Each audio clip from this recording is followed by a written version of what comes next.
જય સચ્ચિદાનંદ. આખા દિવસના પુરુષાર્થ માટે આપણે થોડું જોઈ લઈએ કે આજના પુરુષાર્થમાં આપણે જે હમણાં એ પદની લાઈન જે આપણે નક્કી રાખી છે તેને આપણે જોઈ લઈએ. 1 મિનિટ. હા, ઓકે.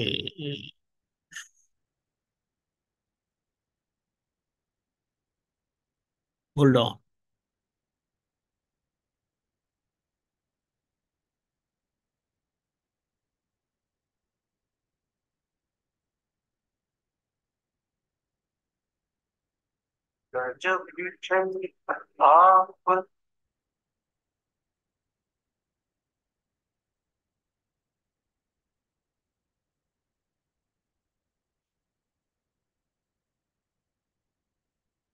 એક મિનિટ. હા,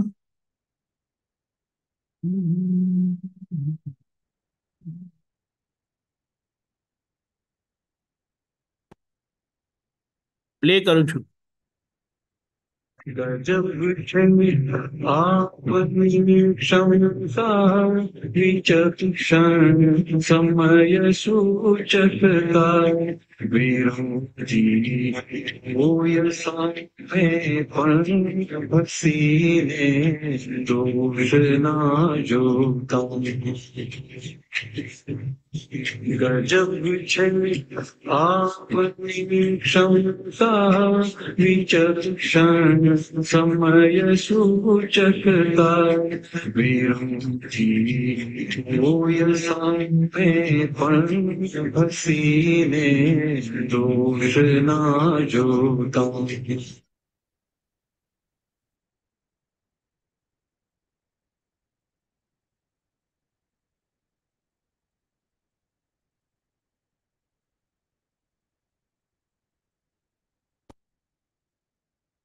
ઓકે, તો એ જો આ જે પદ છે ને એને આપણે સમજી લે. ગજબ છે આપની ક્ષમતા, એટલે દાદાની ક્ષમતા, દાદાના સંભાવને માટે આપણે એમનું કીર્તન કરીએ છીએ, એમના વખાણ કરીએ છીએ.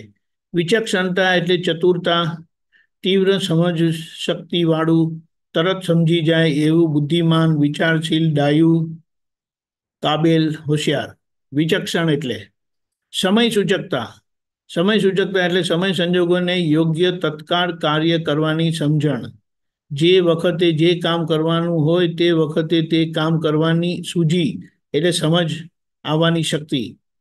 પ્રસંગાવધાન એટલે પ્રસંગો વખતે તમને જે સૂઝ પડે કામ કરવાની, નિર્ણય લેવાની, સમયને યોગ્ય તત્કાળ કાર્ય કરવાની બુદ્ધિમત્તા. એટલે હવે આપણે કહે ગજબ છે આપની ક્ષમતા દાદા, આપની ક્ષમતા ગજબની છે. વિચક્ષણતા એટલે સમજણ, તીવ્ર સમજણ, અને સમય સૂચકતા એટલે કોઈ અવળા સમયે, અયોગ્ય સમયે કામ કરે નહીં, એની પરફેક્ટ ટાઈમે પરફેક્ટ જવાબ, શબ્દ, વાણી નીકળે. અને એની સામે એનું પરિણામ શું આપ્યું? પ્રમાણ કે વિરોધી હોય સામે તો એ પોતે ડિસ્ટર્બ થતા નથી, ઇરિટેટ થતા નથી, અને હસીને દોષ જોતા નથી. એટલે આ પદ છે નિખાલસ હાસ્ય જે રુધિર વિના કોઈ જગત પેક્ષા હવે તે પ્રેમ પૂર્ણત્વ વંદન દાદ નિરપેક્ષા. એ દાદાનું આ કવિરાજનું પદ છે. કલ્કીમાં 24મું પદ છે, પેજ નંબર 27, અને ઓડિયો સીડીમાં 32ની સીડીમાં 9 નંબરનું પદ છે.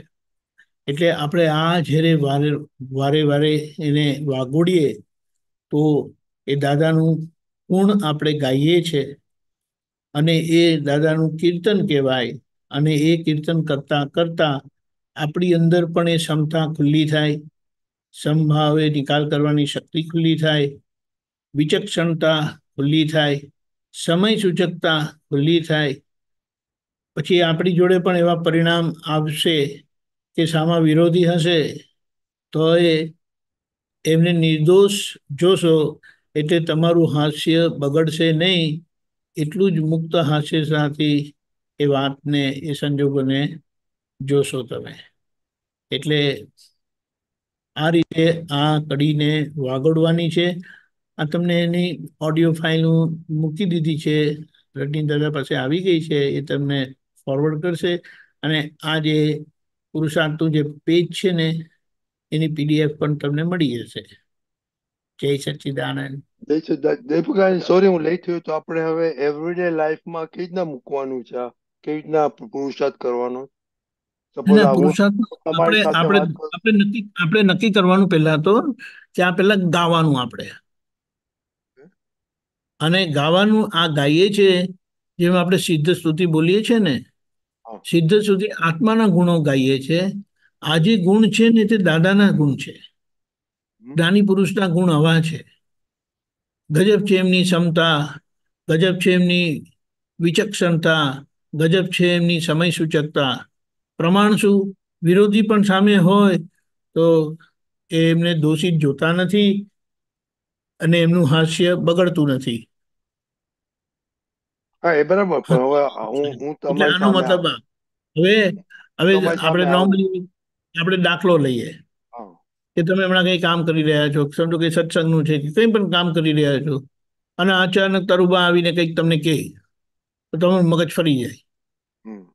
તો એવા વખતે આપણે આજે આ ક્ષમતા રાખવી, એમ કરીને કે વિચક્ષણતા એટલે સંજોગોનું ડિમાન્ડ સમજવી, એ ક્યાં ફસાયેલા છે, એ ક્યાં અટકેલા છે, એ તમને ખબર પડે.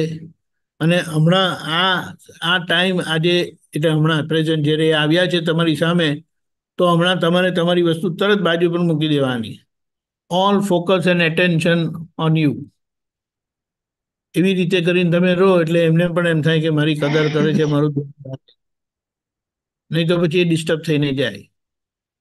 એટલે એવી રીતે બધા જ સંજોગોમાં, તે સંજોગોમાં વોટ ઇઝ ડીમ્ડ નેસેસરી, કે આ સંજોગની જરૂરિયાત શું છે, એ પ્રમાણે એ જરૂરિયાતને સમજવી એ વિચક્ષણતા છે. અને તે રીતે તે સમયે રહેવું, એને સમય સૂચકતા કીધું. એટલે આ રીતે આપણી અંદર આ ગુણ ડેવલપ થશે. હમ. એટલે એટલે આને હમણાં વાગોડ હમણાં જેવું જ થયું છું. મારે કોલ આવેલો, બોલો અત્યારે હું સચિન ની ઘરે છું ને, રૂબેન નો આવ્યો કોલ, સચિન નો આવ્યો, એટલે પછી મારે જવું પડ્યું. એ ફાઈન. એટલે એ બધી વસ્તુ કેવી છે. અને પછી જો તમે ફોન કે પછી હતો, પછી કરો, અને પછી કે હું સત્સંગમાં હતો, ખાડામાં નાખો તમારો સત્સંગ, એમ કે તો મને અટેન્શન આપતા નથી. મારો ફોન હું એમને એમ કરું છું કે પ્રોબ્લેમ હોય ત્યારે કરું ને. એટલે આપણે તરત સમજી જવાનું કે હોમ કોલને ઇમિડિયેટ એટેન્શન આપવું, બધી વસ્તુને બાજુ પર મૂકી દેવાની. હા, મેં કહ્યું તું કે 1 વાગે સત્સંગ પતી જશે પછી કરીશું, પણ વચ્ચે આવી ગયો કોલ. એ જ. એટલે આપણે કીધા પછી પણ થયું, એટલે પછી હવે આપણે વિકલ્પ કરવાનો નહીં. આપણે સમજી જવાનું કે એમરજન્સી છે, અને એમરજન્સીને ઇમિડિયેટલી એટેન્ડ કરવાની છે. એને ક્ષમતા એટલે બહુ કહેવાય. સારી. હા, એને ક્ષમતા કહેવાય. એને ક્ષમતા કહેવાય. સંજોગોનું દબાણ તમને ઇરિટેટ કરવા ફરે, પણ તમે એને બહુ પોઝિટિવલી લઈને, એ ટાઈમની રિક્વાયરમેન્ટને સમજીને એને એટેન્ડ કરો પ્રેમથી, વિથ ટોટલ એક્સેપ્ટન્સ, અને શું કહેવાય, બેલેન્સથી. હમ. બરાબર છે. અને આમાં તો આ ઘર અને કોઈ પણ બે વચ્ચે આવા સંજોગો આવ્યા જ કરતા હોય. આક્ષેપો આવે, બ્લેમ આવે, તમારા પર આરોપ કરે, આમ નથી કરતા, તેમ નથી કરતા, કંઈક કંઈક બધું આવે. Right. એટલે ત્યાં એવા વખતમાં આપણે પેલું કીધું ને, છૂટા રહેવાનું. મને કીધું જ કરીને નથી રહેવાનું. અને મને કીધું કરીને રહે તો આપણું મગજ ફરે. પણ આપણે કહીએ કે હું શુદ્ધાત્મા છું, ના દીપક આનંદને કીધું છે, તો આપણે કહીએ કે હવે હમણાં સંજોગની જરૂરિયાત શું છે, તે પ્રમાણે રહીને આપણે સંજોગને એક્સેપ્ટ કરીએ, એમને સારી રીતે સાંભળીએ, આપણી વાત બાજુ પર મૂકીએ. એ વસ્તુમાં ડિલે થશે ને તો ચાલશે, પણ અહીંયા જરા બી ડિલે થશે ને તો બેક ફાયર થશે, બિગ વે. કૌશિકભાઈ. हाँ जी, जय सच्चिदानंद। ये जो જય मतलब वो बोलते हैं ना, वितराग के साथ जो है वो डीलिंग करने का जो है, उसमें जो है फिर दूसरी तरफ बोलते हैं कि जो है कि उसमें अहंकार नहीं रहता, तो वितराग मतलब राग द्वेष के बिना। और लेकिन वो महात्माओं के लिए वितरागता क्या होता है, वो मतलब उसमें राग द्वेष। समभाव, संभाव व वितरागता की जनेता है। उसका क्या वो मतलब है? समभाव से निपटारा में, समभाव से निपटारा करने में जो हमने गलत इकट्ठा करके रखा है ना, हाँ। उसका त्याग हो जाता है। यानी विषमता का त्याग होता है, राग द्वेष का त्याग होता है, नहीं नहीं, कषाय का एक त्याग मिनट। होता है। राग द्वेष वो बोलते महात्मा को होते नहीं है, तो राग द्वेष नहीं होते तो मतलब। अरे भाई, कषाय भी हाँ, नहीं होते हैं। तो वो क्या, वो फिर थोड़ा सा क्या बोलेंगे? टर्मिनोलॉजी का कषाय भी कंफ्यूजन। नहीं होते तो राग द्वेष नहीं होते हैं। हाँ वो जी। चार्ज की बात है, चार्ज वाला हाँ, नहीं है, डिस्चार्ज वाला तो है ना अभी। मतलब कहने का मतलब कि अनगमो गमो की बात करते हैं जो है, मतलब महात्मा के लिए, मान कि ले जो हम। वही है, वही है। अच्छा। अच्छा, तो मतलब इसीलिए हमारे राग द्वेष को वो तो बोलते हैं, शब्द में आता है, लेकिन हम ये समझते हैं कि राग समझते हैं द्वेष कि होता मतलब नहीं है। कि लेकिन उसके जो प्रति। डिस्चार्ज, जो अच्छा बुरा लगता है ना, हाँ, अच्छा बुरा, हाँ। वो विषमता है, डिस्चार्ज भाग की विषमता है, डिस्चार्ज भाग की कषाय है। तो उसका संभव से निपटारा करने के निश्चय से वो खाली हो जाएंगे, उसका त्याग हो जाएगा, उसकी निर्जरा हो जाएगी। ठीक है। ठीक है। और एक और है, वो पूछना भूल गया था, वो हाँ चंदूबाई बोलिए। एज प्रति अतिक्रमण छता हाँ व्यवहार हाँ, में एक मिनट एक लेट मिनट, गो। चंदू भाई क्या? दिखाता हूँ आपको। हाँ वो चंदूबाई एज अतिक्रमण छता हाँ। व्यवहार में ये लेट गो करिए। तो वो चंदूबाई यही अतिक्रमण है, ये थोड़ा समझना सर। अरे अज्ञानता में होता है ना कि मैं चंदू भाई हूँ। हाँ। अज्ञानता से वो मानते हैं, उनकी श्रद्धा ऐसी है कि मैं चंदू भाई हूँ। हाँ, तो वो तो अतिक्रमण है वही, एक प्रकार का। वही अतिक्रमण था, था। अच्छा। वही अतिक्रमण था। फिर भी वो व्यवहार में लेट गो करना है। हम्म। उसका मतलब वो मतलब क्या है? हकीकत में वो उसको व्यवहार में आप लेट गो करते हो, लेकिन तो फिर क्या ध्यान रखते हो? तो बोले कोઈને दुख થાય છે તમારાથી, ના થાય તો એ અતિક્રમણ થયું નથી। ख्याल में आया? हम्म। हाँ हाँ। इन प्रिंसिपल मैं चंदूभाई हूँ, वही अतिक्रमण है। लेकिन क्या बताया, व्यवहार में उसको जाने दो भी। जिनको ज्ञान नहीं मिला है, उनको उसमें फोकस नहीं करना है, क्योंकि वो अज्ञान का प्रतिक्रमण नहीं कर पाएंगे। तो ये उनको अज्ञान है वही पता नहीं है ना। वो चंदूबाई जो है वो अतिक्रमण, उसको ये इस क्रमण वो जो है उसको क्यों नहीं बोला, मतलब क्रमण नहीं बोला, उसको अतिक्रमण क्यों बोला, ये मैं थोड़ा समझना चाह रहा था कि वो चंदूबाई क्योंकि दैट इज नॉट राइट। वो राइट नहीं है, गलत है। ब्लंडर वो। कहा ना उसको। हाँ, वो मतलब नुकसानदायक है ना, अपन जैसे अरे पहले बात किया। नुकसानदायक नहीं, ब्लंडर है, ब्लंडर। नुकसान हाँ, वो गलत शब्द है। वो दुख पहुंचाता है ना, वो जो अतिक्रमण जो है प्राइमरी रॉन्ग बिलीफ। वो दुख पहुंचाने वाला है ना, वो दुख उसका का कारण। परिणाम है अज्ञान का।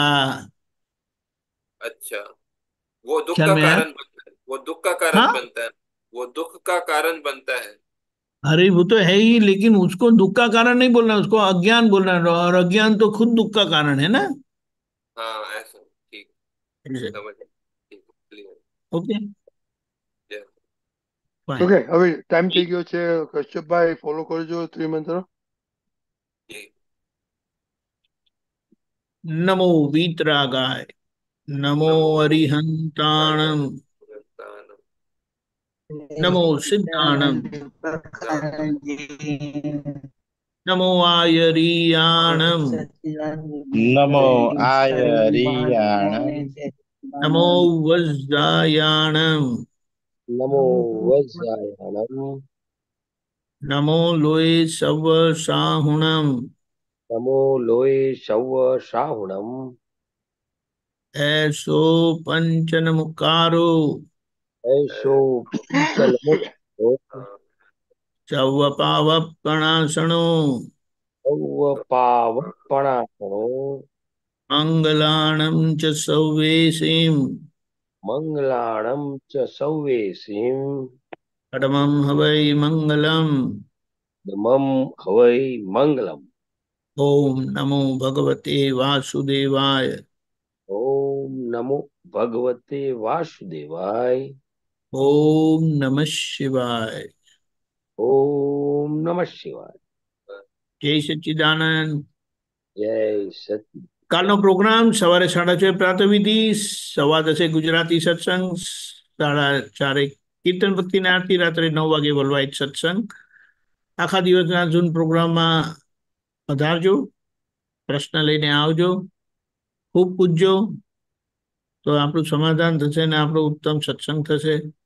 આખા દિવસના પુરુષાર્થમાં આ જ લાઈન ગજબ છે આપની સમતા, વિચક્ષણ સમય સૂચકતા, વિરોધી હોય સામે પણ હસીને દોષ ના જોતા. એની પીડીએફ અને ઓડિયો ફાઇલ બંને આપણે મેસેજમાં શેર કરીશું, એનો ઉપયોગ કરીશું આખા દિવસમાં. ઓડિયો ફાઇલ તો કરી દીધી, આપણે પીડીએફ તમારે મોકલવાની છે. હા, પીડીએફ